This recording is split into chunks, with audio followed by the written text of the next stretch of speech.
Hello, ladies. Oh, I'm over here. I keep looking at the wrong mic thing. I gotta rearrange everything. Yeah. Hi, everybody. Jordan here. Welcome to the Saturday morning D&D show.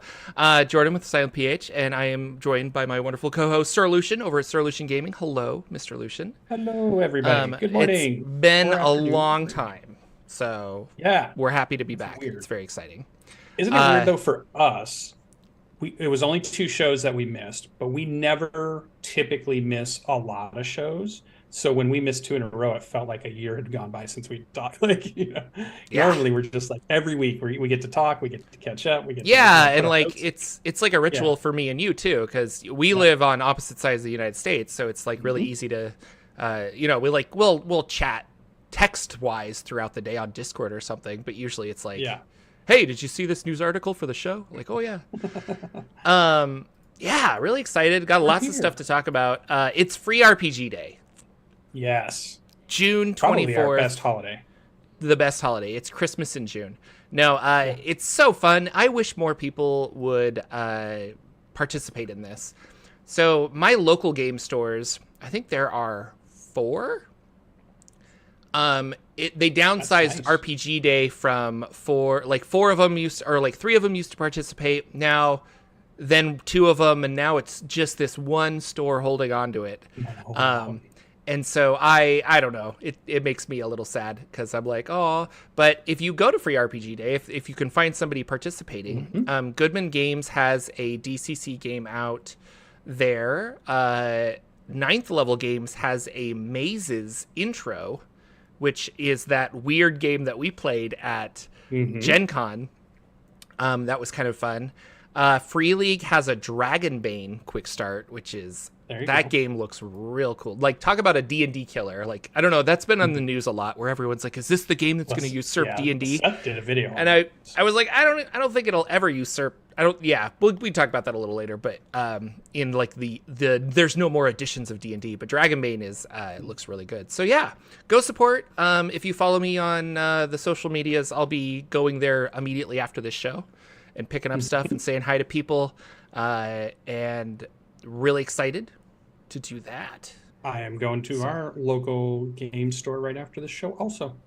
It's like Nice. my ritual is like we get done with the show and I say, okay, Jordan, I'm going to get lunch. Well, my game store is right next to where I like to go get lunch. So Oh, it's like I fun. go to the game store, I get to browse right after the show, see everything, and then I can go right to get my lunch. And it's All just a hyped up. great little thing. Nice. What's Origins?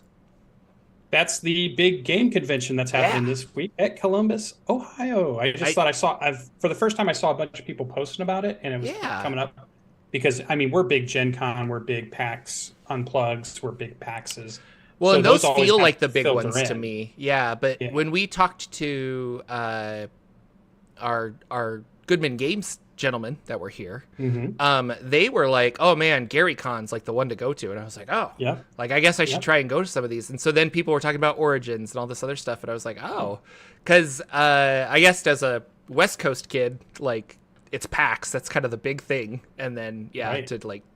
So I was curious about this. I saw that Seth Skorkowski was there. I think a bunch of other people Mhm. kind of like were popping in. Maybe Kelsey from the Shadow Dark RPG that she wrote. I think she might be there. Nice. So if you're at Origins this weekend, Columbus, Ohio, go say hi to those Yeah. people. Just want to say, yeah, I was going to say hello to all those people at Origins. There was a lot of people doing live streaming over there. Oh, I fun. saw a lot of pictures with booths and like it's all the kinds of same booths you might see at Gen Con. It was getting me that kind of pre-Gen Con feeling going. So as I was Yeah. looking through the Twitter feed, and I was like, oh, so a bunch of people out there having fun. I like that it's a big game fest. I saw lots of stuff that looked like a lot of board game stuff. So maybe I don't know, I haven't been to it yet, but maybe it's board game heavy or just the ones that happen to be popping up or mostly board game stuff. But I saw some cool stuff that looked like, ooh, it made me excited. So that Yeah. is happening. Columbus, Ohio. I didn't know where it was, so I looked it up just to see. And they are a 4-day also. They started on Thursday and they did Thursday, Friday, Saturday, Sunday. So their show's running just as long as a Gen Con show. So That's that great. means it must be pretty big. So very interesting. Let us know if you guys are going. Let us know how you thought it was. I love it. Boy, how about this Tales of the Valiant? Yeah. Yeah, I didn't know if we put any more Kickstarters in there, but you know, good friends with Celeste, and we've been talking about what Cobalt Press has been doing ever since the big fiasco and then where they moved. And so they finally put their Kickstarter out. And we talked about this right at the beginning of the month, in May as it started up, because typically these things run for about a month. And they made $1.15 million for a Cobalt Press. I think that's definitely their highest that I've seen. I went back and looked through their other projects. They did a Heroes book that was a 5e Heroes book not too long ago too, and it had about 350,000 or right around in there. So this one seems like a big win for Cobalt Press to put out. And their little catchphrases, what I really wanted to bring up and kind of see what you thought about it. It says, "Keep all the best of 5e D&D and adds a Cobalt Press spin to the well-loved game. It combines the Creative Commons foundations of 5th edition with new elements to create a powerful Cobalt-style 5e with teeth." Yeah. So it's definitely Creative Commons. They didn't, it doesn't say anything about Orc or any of the other ones, right? So they must have just went right back to using the Creative Commons that Wizards of the Coast, released after the big brouhaha, and then have been putting their right. They're going to create. The Orc license is Paizo. I think I also get confused with Paizo. Maybe you didn't, but Kobold Press and Paizo.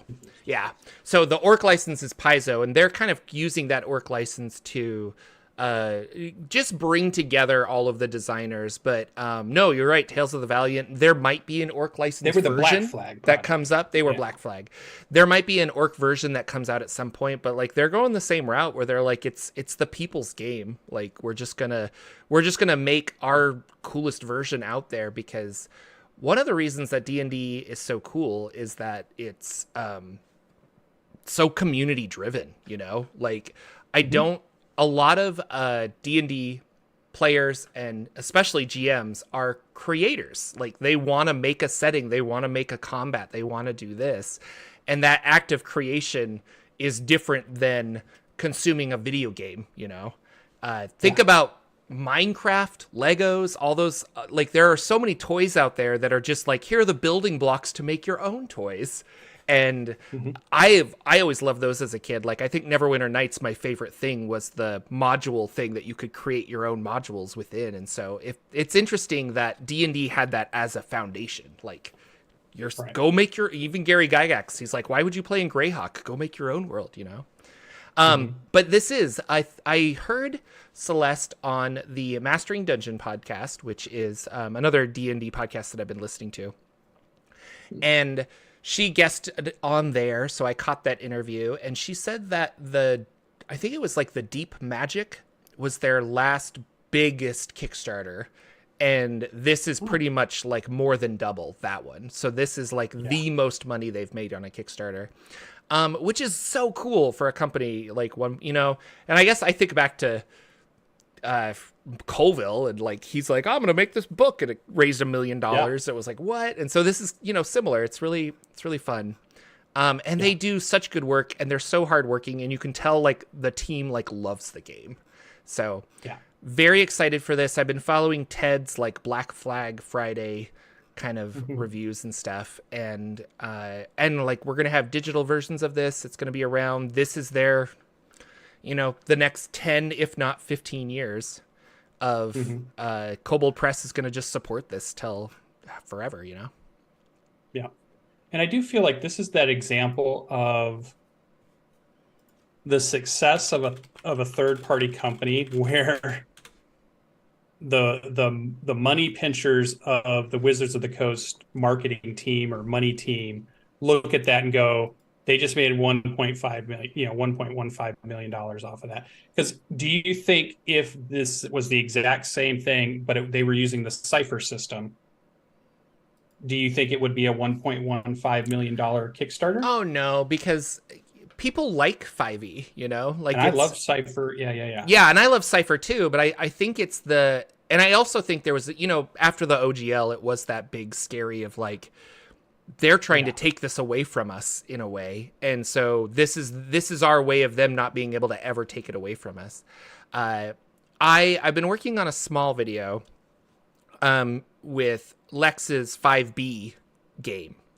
And we played D&D 5B, and I've been playtesting it, and it's been a lot of fun. But he had a game session where he had 3 5B characters and 3 Wizards of the Coast 5e characters, and the game worked together really well. So a lot of us are talking like, will I be able to use the 2024 Wizards of the Coast 5e with the 2014 5e? Does the 2014 5e work with Tales of the Valiant? And because we've kind of reached this vernacular of games, I think that it will, or with minimal conversion, you can make it work. And so this, like the fact that Tales of the Valiant exists is just going to be like, oh my gosh, I could make all these different supplements, and they kind of work within this ecosphere of D&D. Professor Dungeon Master on YouTube made a video too after Bob Wildbuilder talked about a bunch of stuff, saying like, what are we going to call the 2024 edition of D&D? And it's like, well, it's all just D&D at this point. Like, and I don't think Wizards wants to make another edition because of edition wars and things like that. And he made a really good point of saying they want this to be like the rules going forward. And just like, now we can make Jurassic Park Monopoly or Star Wars Monopoly. And I'm looking at Magic the Gathering. We're going to have Walking Dead Magic the Gathering and Lord of the Rings Magic the Gathering. They don't want, whether this happens or not, I should say, who knows? Like, nobody knows the future, but I know what Wizards of the Coast wants, and they want the rule set to be, this is the rule set going forward.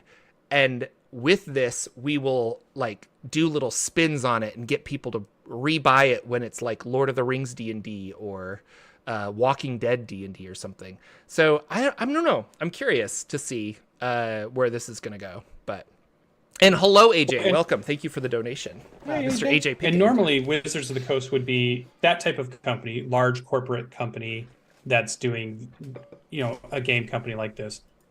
Most of the time, it would be claimed that it would benefit them to do edition wars, because then they could say, oh, well, 5th edition's over. We're going to do 6th edition. You guys got to buy all your new books. Haha, you got to buy a bunch of new books, and we'll do 6th edition for 10 years. And then we'll do 7th edition. And they'll buy all new books again, but that's not really the route that we've kind of seen them want to go. It just seems more like they want to keep that term, like the Kleenex term, or, they want role-playing game to keep the name Dungeons and Dragons. And that way their name is always kind of referred to, even though we might be talking about playing other games. It's still in the vernacular of, oh, we're playing Dungeons and Dragons. Oh, you play Dungeons and Dragons? Well, I mean, it's Pathfinder, but yeah, it's kind of like Dungeons, if you're explaining it to somebody who doesn't know. And so I think they're just trying to, like you said, I don't think they want to have a version. I don't think they want to. I think Microsoft went through this. Apple went through this. They all go through this. Let's stop calling it the iPhone 12. Let's just call it this thing, or whatever. Yeah. And get away from numbering. You're right. And I think that their mindset is like, we should operate it. I see that mindset of like, let's operate it like technology. Like, oh, we'll make Windows 11. We'll make Windows 14. We'll make Windows whatever. But the problem is that the people still play BXD&D. It's not like the technology is outdated and we have to upgrade. Because, I mean, how many people don't want to upgrade their operating system? They're like, but Windows 10 just works. I don't want to do this, but they're forced into it. And it's the problem is like it's not a problem from my point of view, but the tabletop industry, it's like we could still play those older games. Like you still have them. Well, I think it's a symptom of large companies. They hire marketing strategists, but marketing strategists work like the tech companies, but they try to apply that philosophy to the game company. Like, and you're like, hey, if you actually understood the area and field you were in, you would realize you didn't have to do that. But they're just hiring these people that have gone through college of, I'm a marketing strategist, and this is what marketing strategists do. We make our name this. We don't put a version at the name of it. We don't put a year at the end. It's like, so they just get, once it's big enough, that's the people they're hiring to try to do their marketing. So they get the same advice. Yeah, no, Hasbro and Wizards of the Coast, somebody brought this up to me in a Discord. We were chatting about it. This was a while back, but it comes to mind. And they were just like, I don't believe that Wizards of the Coast is a game company. And so it was weird that you were like, oh, they're a game company, because they don't innovate and make games. They have their intellectual property and they refine that and keep regurgitating it out. But they there's nothing new. They have Magic and D&D. Whereas I look over at Monty Cook Games, and he's got, Cypher System. We made Numenera. We broke off into Cypher. We did a superhero version. Like, he's Invisible Sun. We're actively making games and role-playing games, but not even that. Like, I think they branched into some, like, smaller board games. I could be wrong. I'm trying to remember now. It's just on their website. But he's actively making content. Like other games where it's like, yeah, we'll have D&D, we'll have some adventures, but and here's the new Magic set, but they're not making another card game. Like, they're not making a board game. And same with Hasbro. Well, like, are they making board games? Are they making, well, like even the Transformers RPG, Hasbro owns Transformers, but they license that out to Renegade Studios to make their RPG. Same with G.I. Joe. That's what they are. They're license holders. They're license holders. So to think of them as a game company, I'm like, but you don't make games anymore. Like, you just you're a dragon sitting on a hoard of intellectual property that you occasionally let go out so that more money can come back in. And not to say that the game designers of D&D are bad. Like, I still love Chris Perkins and Jeremy Crawford, and I think they're doing great things with the brand, but I really want to push that mindset of like, but when was the last new thing they made, And I'm even thinking about that Dungeons and Dragons Onslaught game. WizKids is making that for them. Like, they're not making games, themselves. It looks like they are because they have these brand deals around, but it's like, are you? So I see what you're saying. So, like, you could even say Baldur's Gate 3, which is coming out on PC. You don't consider that them, even though they probably are helping with consulting of the IP, they're involved, but or they're not. Yeah, they didn't make it. They didn't write the story. Like, So none of the computer games count for you. Okay, correct. And I was just in my game store. You can check when you're at yours. I just saw a Monopoly game that was Dungeons and Dragons based, but you wouldn't put that with them either. You would try to look for the company that did it. Is that what you're saying? No, that's my point. See. Yeah. And like, the movie, that's not them either. That's Paramount. Yeah. Like, so they are a license holder at that point. Like, they invested in that movie. I'm not saying that they didn't, but like, they're not making new things. And they haven't made new things since Hasbro acquired them. Because their new thing was Wizards of the Coast or Magic the Gathering, and then Magic the Gathering bought D&D and like saved it, or Wizards of the Coast, sorry. Lots of words.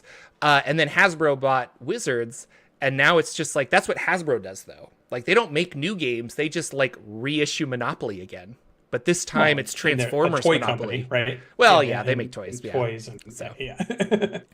I don't always know. Anyway, those like license holders. But yeah, I think it's an interesting viewpoint to think of, call me right or wrong, who knows. But Tales of the Valiant, 1.15 million.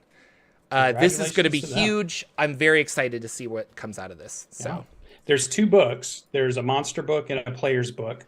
They look pretty big. It looks like it's going to have lots of stuff in it. And I know from all the Kobold Press stuff I have, usually their monsters hit a little bit harder. They're a little bit, I would say, their CR is closer to what you think your CR should be, or it definitely makes it a little bit more of a challenge. So if you're looking for a challenge for your players, I've always found Kobold Press stuff great. So I'm excited to see what happens with this and where it goes. It's gonna be I don't know how long it's going to take them to get it done.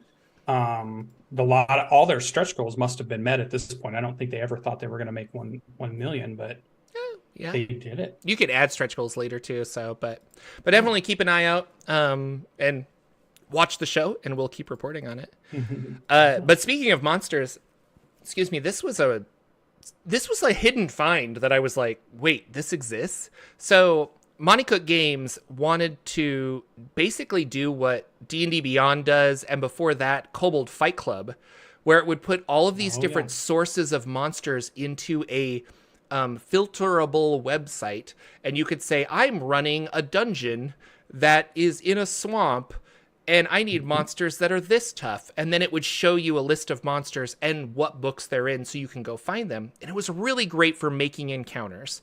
Well, Monty Cook did that for the Cypher system, and you can go to their website and they have a monster finder, and it doesn't give you the stats, but it tells you like, here's where the monster is. And I'm like, that's all I want 9 times out of 10 is like, here's where the monster is.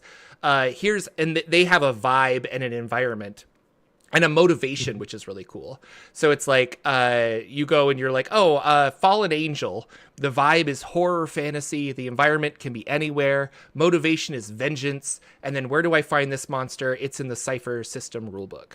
And so you can just go through and sort them by level. And monsters in Cypher are kind of interesting. Well, they are by level. So I think you're level 1 to 10. And then you always times that by 3. That's how Cypher system works. So a level 10 monster is probably the equivalent of a CR 30 monster in D&D. Right. Not a 1-to-1 equivalent, but from system to system, it's that scary kind of a thing. But I thought that was really cool because, if I was running Cypher, this would be amazing. Like, I would just like, oh my gosh, I can select an environment. I want a more coastal monster. I do that. And all of a sudden I have this, deep one Lovecraftian fish human hybrid. Great. I need that. Thank you. Yeah. And Monty Cook and that whole team make great creature stuff. They really interesting, provocative art, interesting reasons for those creatures to exist or cultures or whatever. They always put that Monty Cook twist on everything that just makes it really interesting. So that's awesome. Yeah. This, I'm just looking. Here's a level 4 monster called a Raster, which is a biochemical creature that uses anti-gravity suspensors. Suspensors? Sure. And its large wings to carry itself aloft. It hungers for flesh, and it's in Numenera. And I'm like, great. Yes. I love it. Sounds totally Numenera-ish. So check it out. It's montycookgames.com/ well, you can just search for it, but it's the Cypher System Creature Search. And I think it's not getting a lot of attention because if you want to run a Cypher game, that's what you needed. I feel like it's really because I can't tell you how many times I used Kobold Fight Club back in the day to make encounters. It just helped so much to make encounters. Yeah. And I think Matt Colville did one that's an adventure search lookup. That's basically the same kind of thing. You're like, I've got this party, they're 5th level. I want it to be kind of a woodsy adventure. And then you'd punch all that in and be like, here's all these adventures that kind of meet your thing, and then you could go buy them or purchase them or do whatever you wanted to do at that point. And I thought that's another really cool resource similar that maybe doesn't get as much because how do I know what adventures to get? And if I can just go to a website, it's like here and here, and you would think that Drive Through RPG would have something like that, because it's he said that in the video he's making that website. He's like, you would think they'd have this, so I made it. And it's just dumb where I look at people and I'm like, how did you not? This is literally your business. You're trying to sell these adventures. Why don't you make it easier to sell those adventures? But give us filters to find your products in meaningful ways. I love it. And I'm not a programmer. I can't do this. But we kind of talked about this already. People were saying, what is the next version of the Dungeons and Dragons 2024 is going to be called? And is this the final edition of D&D? What do you think? What? We didn't hear where you think it's going to land, though. What do you think is going to happen? Do you think they'll call it 2024? The community. No, but you. No. But we're not thinking what Wizards of the Coast. You're talking about just right. Yeah. I think I will go with whatever the community decides to call it. And you're right. We don't know what the community will decide to call it because what's going to catch on.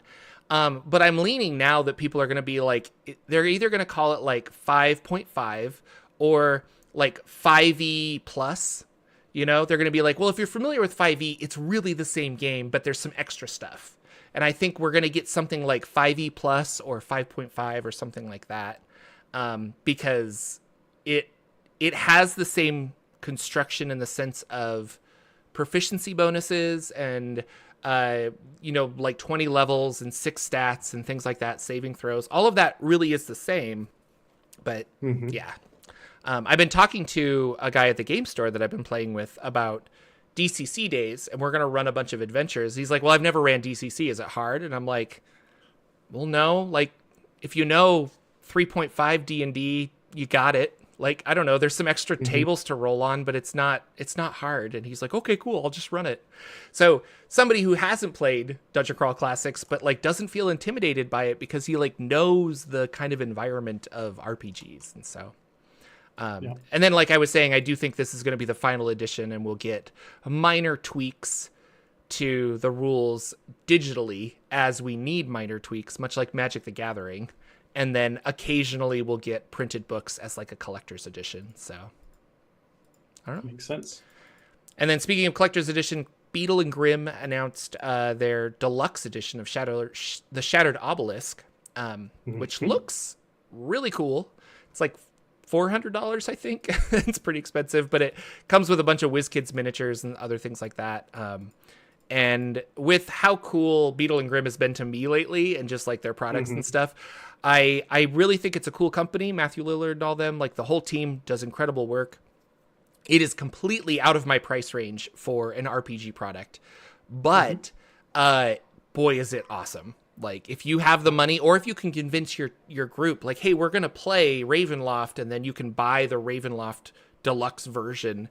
It's kind of a fun experience, you know? And when you think about it, like 6 people sitting down at a table pitching in $40, all of a sudden you have enough money for it. So yeah. I was just going to say, and that's a good point that I don't think we've ever made. If you're doing Beetles and Grimms, it's for the people that play at the table together. I don't know if you really would get Beetles and Grimms if you're running a Zoom call, or you're running. Oh yeah, no, I definitely want to be at the table, because the whole point is props and maps and that. Yeah, they give you physical things to interact with, and that's what they're bringing to the table. So that price sounds like it's a lot, but it's just because they're bringing these cool things to hand out, and they had like the faction badges, which sounded cool. They had a bunch of battle maps that they were adding in there. They had some miniatures that were coming with it. They had a DM screen that you could put up, a specialized DM screen. So there's all kinds of like physical things you were going to get with it that would be at your table and help with handouts and spell cards and magic cards that all revolve around that adventure, which is that kind of redone Phandelver adventure that they're going to be releasing, I believe, in October. It's not redone; it's a sequel. Yeah. So to the original. Yeah, the starter sequel, set. Yeah. So that'd be. So I think it's really cool, and I like that they really kind of go out of their way. You can go to their website and you can listen to them talk about when they created the company and like their philosophy behind what they were doing. And I think if you go into it like that and then you make your decision on your purchase, it makes sense. Versus somebody who just doesn't know any of that and says $400. What are we trying to spend $400 on this for? I think if you kind of dive into what the company's doing, you can make a informed decision then. Yeah. They also have a bunch of Pathfinder stuff too. I should point that out. Like if you want like really nice books of wizard spells and stuff, like I said, I don't actively play Pathfinder, but I was like, man, that's really cool. Like if I would be like, I want to play a wizard and show up with my like. You're missing out on cool Pathfinder 2e. You started playing it, you might get addicted. I probably would. It sounds fun. That's we haven't talked about this, but the last month or so, I've been doing these Friday night RPG nights at my local game store. I kind of got pulled into a random Discord where somebody recognized who I was on YouTube and figured out where I lived.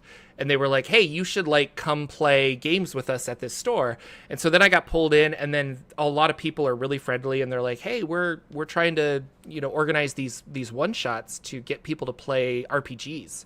And I was like, oh, that's really cool.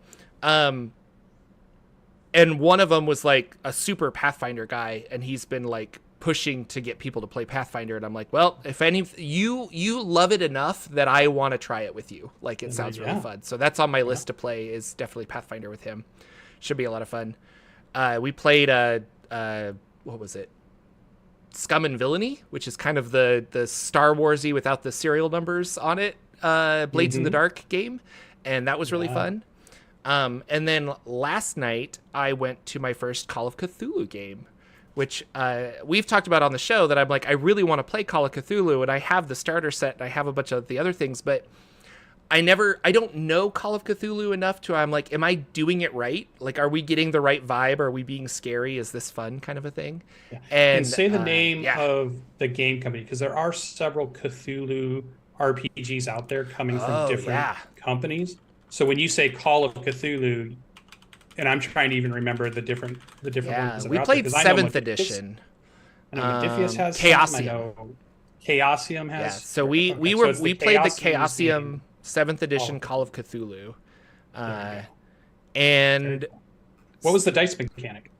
it's percentile dice for like everything. Percentile. So you have 6 stats. You have a sanity stat and a luck stat and a bunch of other stuff, and then you have specific skills. And so the interesting thing is that in D&D, you would have like a 16 strength, and you're like, all right, cool, I've got a +2. And then every strength, whether you're good at it or not, you always would add +2.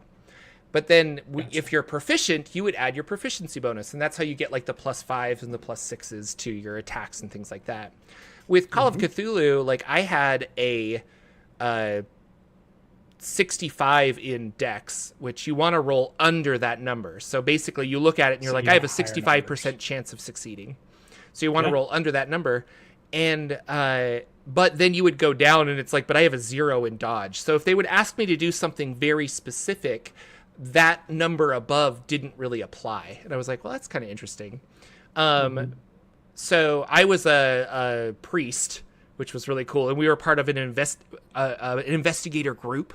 And our good friend Larry went missing. He checked himself into the Arkham Asylum to get some help with some mental help. And then he sent us a letter saying he can't leave. And so we were like, oh, we'll go investigate. And so we went and investigated and stuff. Lots of fun. Church. Lots of, it was like lots of role play, lots of just like, I don't know, just interesting, cool stuff. And with complete strangers that I've never met.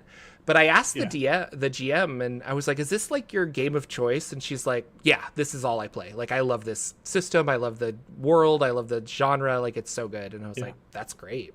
And one of the big mechanics is usually the insanity mechanic. Did that seem to come into play for this one shot, this quick, introduction? Did that? Yeah, we actually, we joked around too long. And so she's like, all right, we have like 30 minutes left. We can fast forward so you kind of get the whole story, or we can kind of keep it going slow. And we all opted to have it just fast forward because we wanted to like get to the end to experience more of the mechanics. So certain things you have to roll your sanity and you have to roll under your sanity. But if you fail, or even if you succeed sometimes, you'll lose sanity points. So let's say I start at 50 sanity points, I have a 50% chance of success, but the more you lose, the less chance you have of keeping sane.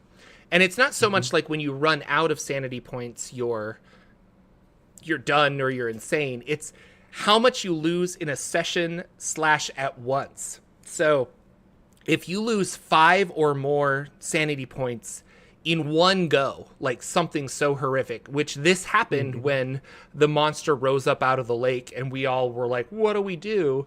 I rolled very poorly.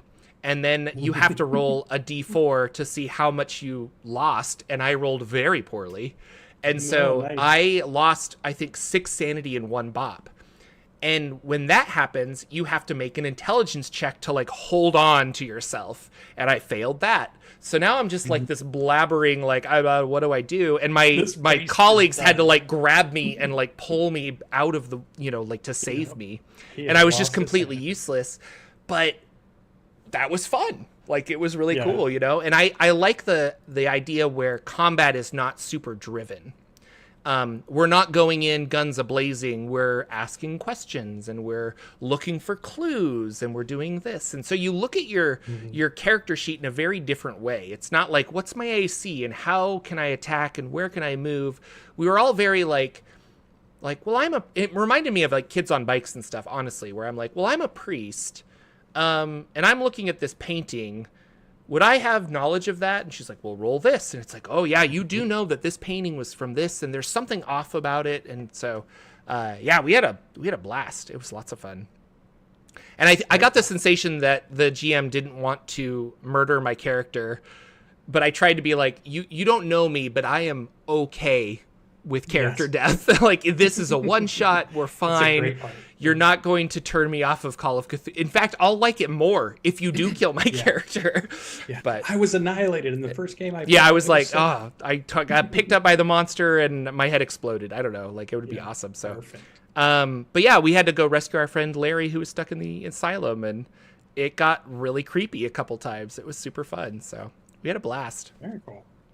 Now I want to run it. I was like, oh man, I got to run it for like Halloween or something, like a fun Call of Cthulhu. I feel like it's a very thematic, very cool. You could set the tone. You could set the place you're going to play in with lots of props and lighting effects and stuff that you could really get into that style. I think would be fun. And then we were talking about the leveling mechanic, because there's no levels, but you can make yourself better at skills. Right? Yeah. But you can get better at your skills. So anytime we succeeded at a skill, we would mark it down.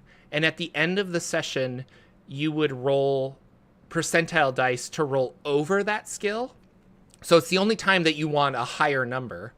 But the idea is that, and then you could raise it up. So if I rolled occult or something, and I got an occult, and I mark it off at the end of the night, it's like, oh, my occult is 60. If I roll over 60, I can bump it up to 61. And then you get slightly better at things as you level up, or as you like play the game. But the higher that number is, the harder it's going to be to get to roll over it, you know? And so I was like, oh, that's kind of cool. Like, it's really fun. But again, that system, it's so thematic. Like, the system's not difficult, but it's very, I mean, it's just percentile stuff, which is, I think Mothershipper's percentile. Like, it's a really straightforward way, because you can look at your character sheet and say, oh, I have a 32% chance of succeeding. Cool. Let's go. Maybe I'll make it. Maybe I won't. I feel like that would be a great system too, if I wanted to run like a X-Files game. You know, like I was going to run a David Duchovny, because you really could get into all of their type of investigated things that they were doing. And sometimes it's going to mess with your insanity. And sometimes it turns out to be, oh, it's a hoax, or sometimes there's an actual reason. Sometimes there wasn't a reason. Sometimes it was supernatural. Sometimes it was weird or extraterrestrial, or sometimes it was occult-like, or, you know, or whatever. So you could really play that whole thing. You don't have to just think, I'm playing Cthulhu, so everything revolves around Cthulhu. That system feels like it could really lend itself to some of those cool modern day shows that you're really interested in, that have a lot of just paranormal investigators, but not so much Monster of the Week, where we know monsters exist, but so much like, X-Files is a great example. So because they didn't fight a lot of stuff in X-Files. They maybe a shot or two here or there, but mostly they're running around, they're investigating, they're talking to people, they're unraveling what's going on, and then so. I did think it was interesting, like, we had hit points, and I don't think you can increase your hit points a whole bunch, but the weapons all had like a D6, a D8 damage, and I was like, is that like a carryover from D&D, where we feel like we have to have these? Because in my mind, a Call of Cthulhu game, it should just be like, this does, if you roll your because you have a like rifle skill. So I'm like, if I succeed on my rifle skill, it should be either how much did I succeed,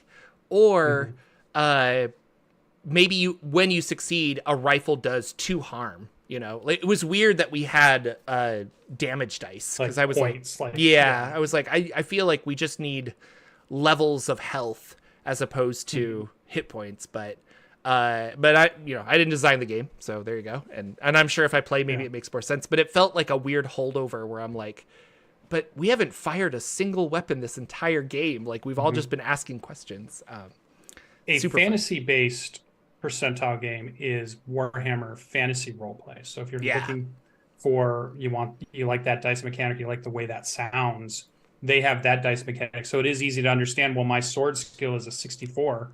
Oh, I'm probably pretty good with my sword, but then my dagger's a 32. We are like, oh, okay, so maybe I don't want to use that too often. But the other thing they do is low hit points too, but they do exploding dice for damage, and that makes it a pretty lethal game. Yeah. And I wonder if a lot of those games where they want that lethality to be there, they'll keep those numbers down. But that game sounds more like investigating. Nobody's fighting the Cthulhu monster. Either you find out it's there and then you tell somebody, or you run away. Yeah. It doesn't seem like or you stop the ritual, but it's not like, here's Cthulhu. Everybody pick your pitchfork up. We're going after him, or whatever. Yeah, No, and our definitely our objective was save our friend Larry. And when the monster rose out of the lake, we were like, get Larry faster and get out of here was the idea. Like, oh gosh, no, you know. And obviously every game is different. Every game is not perfect, but this system felt like it worked really well for Call of Cthulhu, you know. And if you want to be a overpowered superhero in a fantasy setting, this probably isn't for you, but I liked it a lot, you know. And I like Blades in the Dark, but when we played Scum and Villainy, I was like, this world is not as enticing to me as the Blades in the Dark Victorian ghosts captured in electrical fields was, you know. I just didn't want to like hop around on a big spaceship as often. But that's where setting really comes into play. Yeah. Makes total sense. A couple of people that really like these Call of Cthulhu games. I know CJ from Don't Stop Thinking YouTube. He raves and raves about the Call of Cthulhu games, and I know Seth is the other one. I believe really that's like his jam. Yeah, that and so if you're looking for somebody who's really into it, and they talk about it on their channels and stuff, go check them out because they definitely will talk. You'll find out how to play. You'll see if it's something that is in your alley too, or your lane.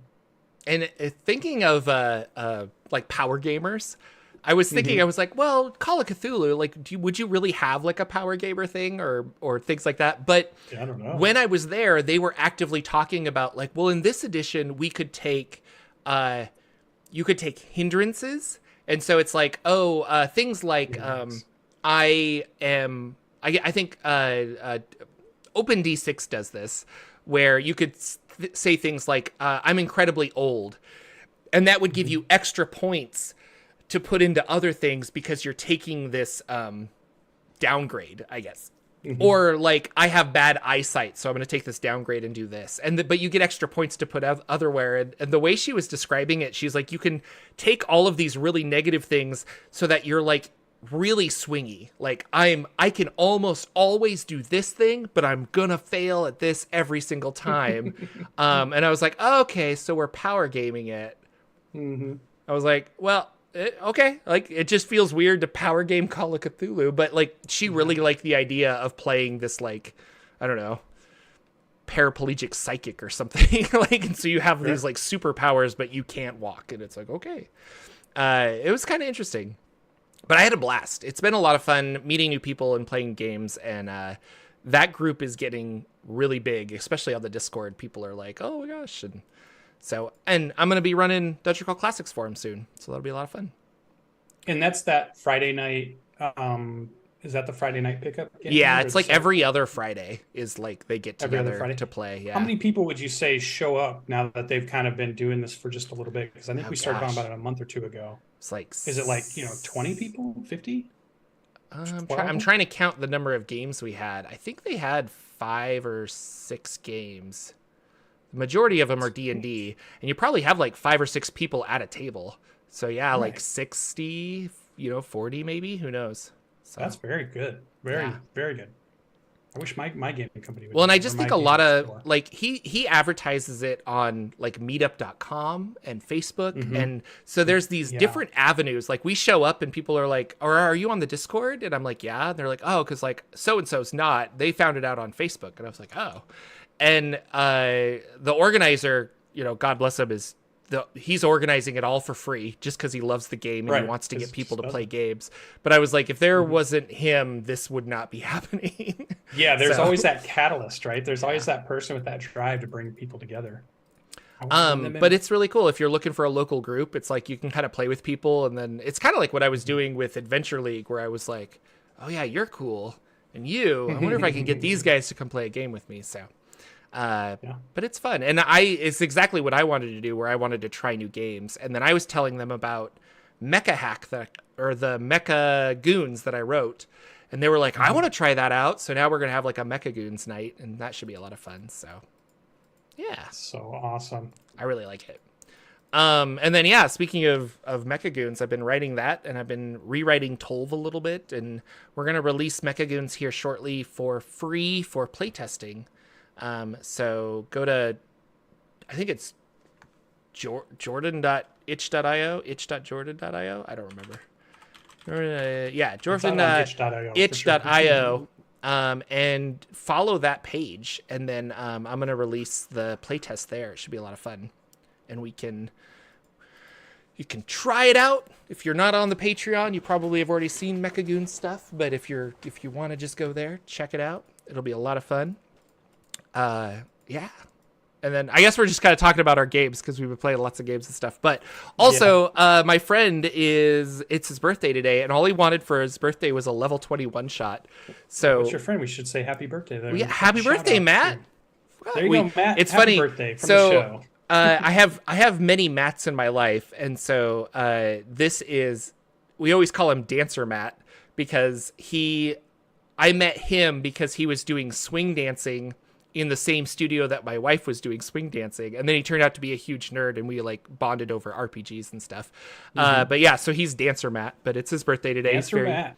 And we founded a dungeon master, and he got all of the people he wanted to play games with together. So it's like me and a couple other of his friends and his daughter, and like just people that are like, we're just really want to play games. And a specific type of game too. He wants to play. He's like, I just want to fight like a lich or a dragon. I want like I want to be at level 20 or high level and have this experience.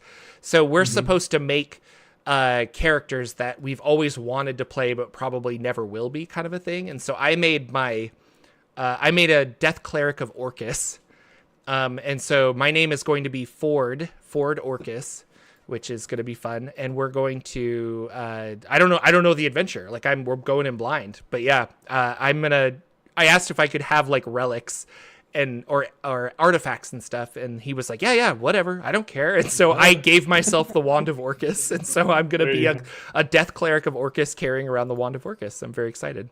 Should be fun. So should have given myself like the Hand of Vecna or something. Yeah, but I have the eye. That would be fun to be like a wizard. Well, that'll be my next level 21 shot. I'll be a wizard with the Eye of Vecna or something. Yeah, very cool. The Assembled Rod. Yeah.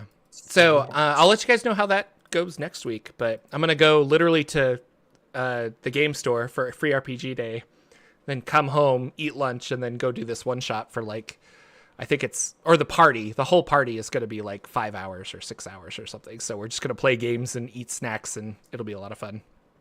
Well, Dancer Matt sounds like he's going to have a great time. You should do something like that for your birthday. For Jordan's.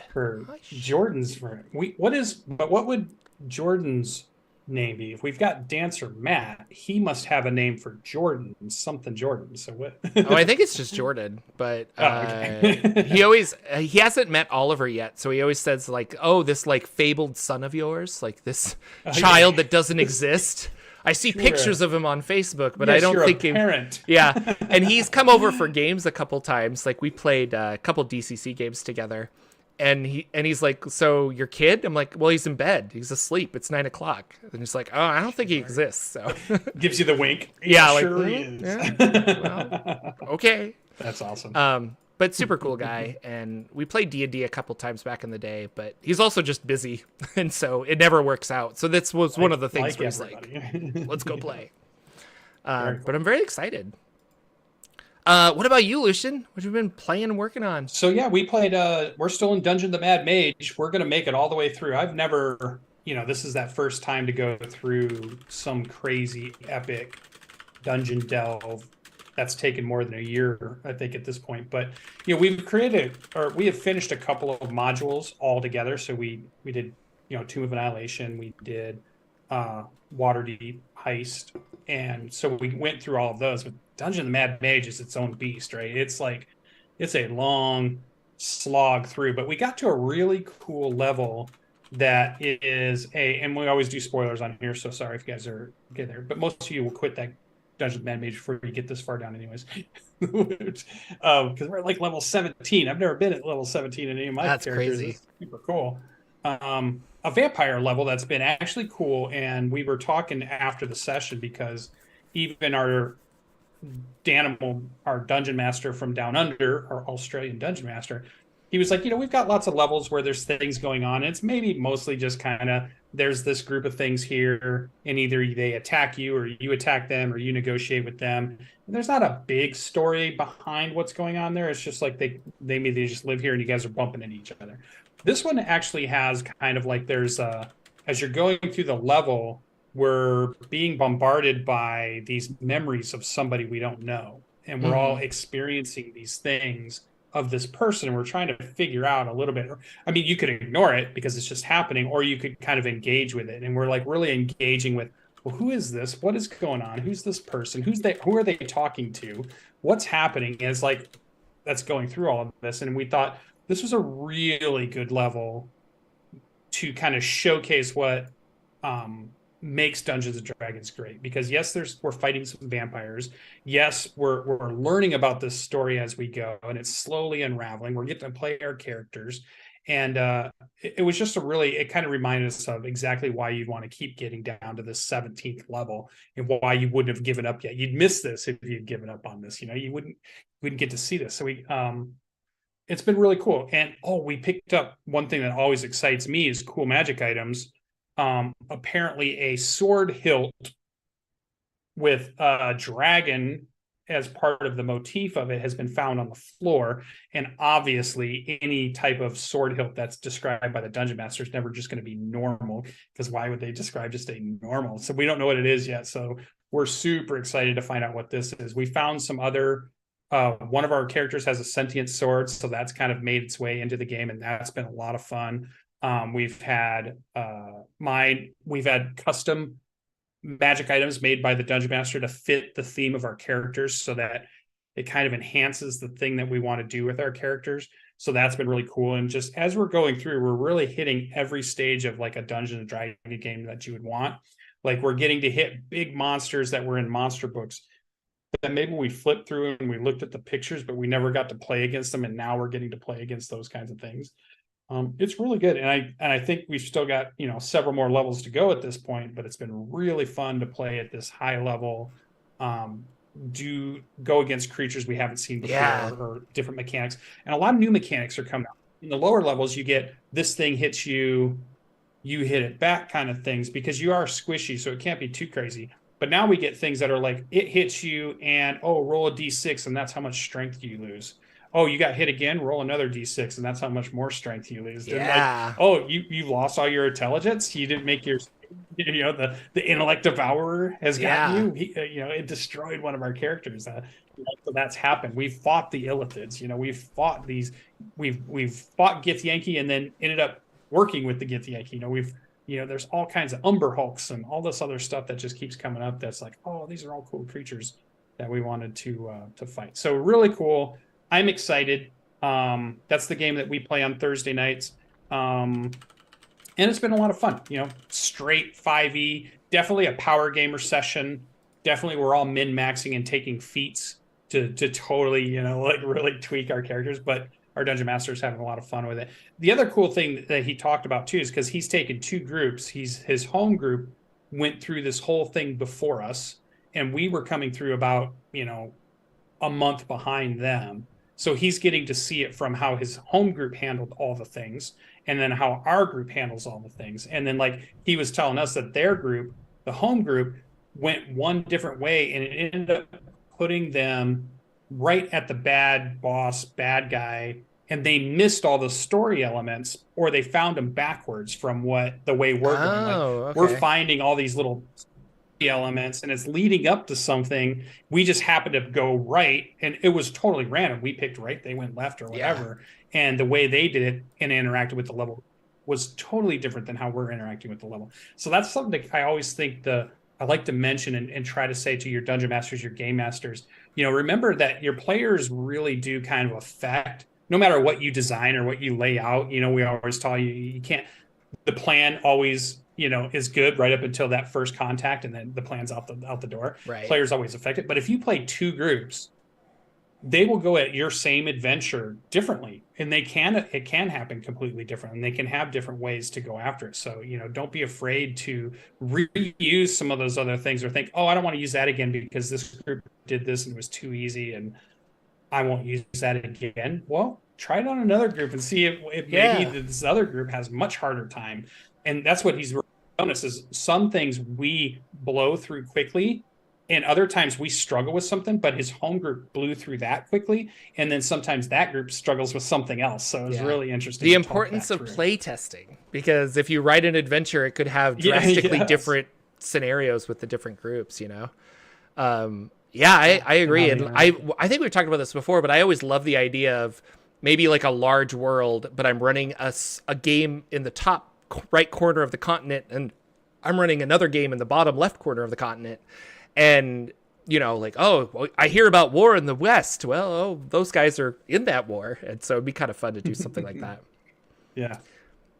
Something else I wanted to... go ahead. I'll let you finish. Sorry. Oh, and well, that was the games I've been playing. The other thing I've been diving into Diablo 4 quite a bit. A great game. Oh, he just palm faced. I'm out of focus, I hear, so I had to fix it. One thing I will say is, boy, there's a lot of really cool inspiration that as I'm playing the game, I'm thinking about, oh, this would work really cool in my next tabletop role play, you know, my next adventure or my next encounter I run. I'm like, oh, I really like how this thing worked out. I want to work something like that into my game. I find it can be something that has a lot of inspiration in it if you're playing it out there. So it's been really fun, really engaging story. So I like that too. So those are the big things I've been doing besides all of the traveling and fighting in armor and doing medieval reenactment stuff that has consumed my summers so far. So that's what Lucian has been doing. So that's so fun. So you had a thought, you had a thing. Yeah. What was that? What were we talking about? Yeah. It's gone now. I should have let you go. I should have let you go. I'm sorry. You said you were gonna have a question. Well, just rerunning the same adventure. I wanted to talk a little bit about that because I reran The Dark of Hot Springs Island, and it was a really rewarding experience to rerun that. And I felt it's kind of like when you run the same, not the same adventure, but the same game. Like the first time you run D&D, you're like, now I feel very comfortable running D&D. When I reran Dark of Hot Springs Island, I'm like, oh yeah, I know how this is supposed to work and things like that. And even though it was a different system, it was still the same world. And that was a lot of fun to just be like, oh yeah, I know how this works. And so, it just felt familiar and fun, I guess, as opposed to I got to create a whole new something every single time, kind of crazy like that. So yeah, lots of fun. Yeah. And don't expect it for it to be the same. It'll really, and that's the thing. Yeah. Characters, different players will really just change the whole thing for you. So, I mean, we ran your Dragon on the Mount a couple of times, which was the adventure you created. You can get over at, it's on DMsGuild. Is that on DMsGuild? It's on DMsGuild. Yep. DMsGuild. And, you know, different people did different things in that. Sometimes they figured out the thing. Sometimes they didn't figure out what the thing was, you know. So it was really cool to do that. And I have done that with the Revenor thing. I was running multiple groups out of the same town, and they would hear rumors about things that the other groups had either triggered or done. And so I would mention that to the other group. They would say, oh, this, you know, oh, we heard somebody said a group's lost and they haven't been found, you know, or something like that. Or, oh, there's been rumors that a ruin has been uncovered somewhere. I wonder what that's about. And they're hearing it in the bar. And I always had the one tavern is where all the groups came back and met up so that they could. One thing that I did that I thought was really fun is the table in the tavern. There's one big, large table, and the groups have agreed that they are mapping out this new land that nobody's been to, and they're carving it physically out on the table. So as the adventurers come back and regroup and drink and share their stories, they're carving out the map of the surrounding areas, and they can go to that and say, oh, looks like somebody here put something crazy, a graveyard symbol or something. Let's go check. And then the tavern owner comes back and like, my table, what are you doing? Who agreed to who's paying for this? So fun. Well, that's our show, guys. Go check out Free RPG Day and let me know what you guys got down in the comments below. Like, what was oh my gosh, I'm so excited that I got there to grab this. You know, I'm a sucker for all the DCC stuff, so I'm gonna head over there and grab at least the DCC adventure because that's really fun. And then DCC Day is in July, the end of July, I think, and So you'll be able to pick up lots more stuff there as well. AJ, super cool to see you in chat. It's been fun. Yeah, it's really cool that you were able to hang out. I want to say again, thanks Moa Peach for being a member for 15 months in a row. Holy cow, good job. I think AJ has a Kickstarter going for battle mats. I don't know if it's completed. He might be able to say in chat. Yeah, because is that still going, AJ? Pretty successful too. But I know he was doing one for really cool battle mats. He loves to encourage table play too. Yeah. He'll probably type it in. If I make you a moderator here shortly, I think you can post a link in if you want to, AJ. That'd be awesome, and I can put it down there. But yeah, he's been doing silicone battle mats, which are kind of is baffling why other companies don't do that. Yeah. It's got 39 days to go. And they don't stain like regular battle maps. So you can use a bunch of different colors on them. They fold up, and when they unfold, they're completely flat. They don't have wrinkles and stuff. So yeah, go check it out. Yeah, he just put the link in there. So go check it out. For sure. The silicone battle mats. 38 days to go, a little under halfway. So yeah, get them all the way, guys. That'd be awesome. They're really cool. Yeah, they're tell all your friends. Tell your friends. And with that, we will depart, and I will see you guys. I think you're out next week. We are off to our game stores. yeah. We're off to our game stores. We'll be back next week, I think. I will be doing a medieval. Yeah. So I'm going to try and find a guest host for next week. And yeah, should be a lot of fun. So we'll see you guys next time on the Saturday morning D&D show. Take care, everybody.